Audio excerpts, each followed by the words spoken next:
叶离，我是呼延世家的大小姐。 Yo, halo guys, selamat datang kembali di channel Imam Tanto.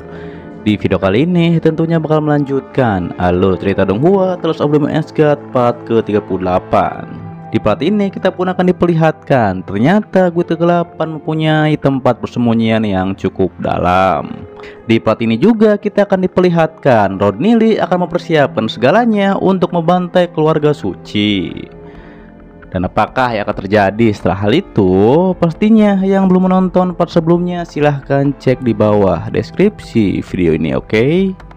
Kita lanjut dari part sebelumnya. Oleh Nili bahwa Guild Kegelapan memang memiliki tempat persembunyian, yaitu di sebuah gua yang sangat dalam.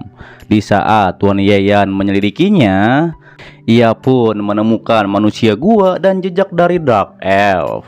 Nili pun menjelaskan bahwa manusia gua satu ras dengan manusia. Namun Dark Elf adalah manusia yang mahir dalam semua jenis sihir gelap. 石居人是一种类人生物，他们常年隐藏化。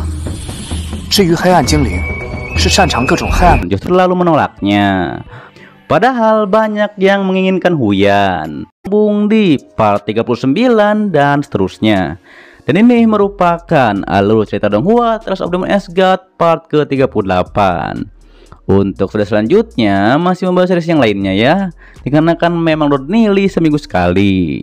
Daripada itu admin akan membahas series yang lainnya, oke? Di ending part ini kita pun diperlihatkan Rodney Lee mempersiapkan segalanya untuk membantai keluarga suci. Dan ia juga menyuruh Duan Jian untuk berjaga-jaga menghalangi Shen Hong. Dan apakah yang akan terjadi setelah hal itu? Pastinya kita akan bahas pada part selanjutnya ya. Admin juga terima kasih buat kalian yang selalu menonton sampai detik ini dan selalu mensupport channel admin. Admin juga mendoakan semoga kalian sehat selalu dan juga sehat-sehat buat keluarga di sana, oke? Tentunya agar kalian tidak ketinggalan setiap notif berikutnya. Yang belum subscribe silahkan subscribe. Jangan lupa juga tekan tombol loncengnya agar kalian tidak ketinggalan setiap notif berikutnya.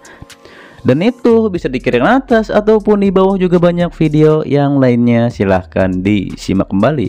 Sampai jumpa kembali di video selanjutnya. Till next time and bye bye.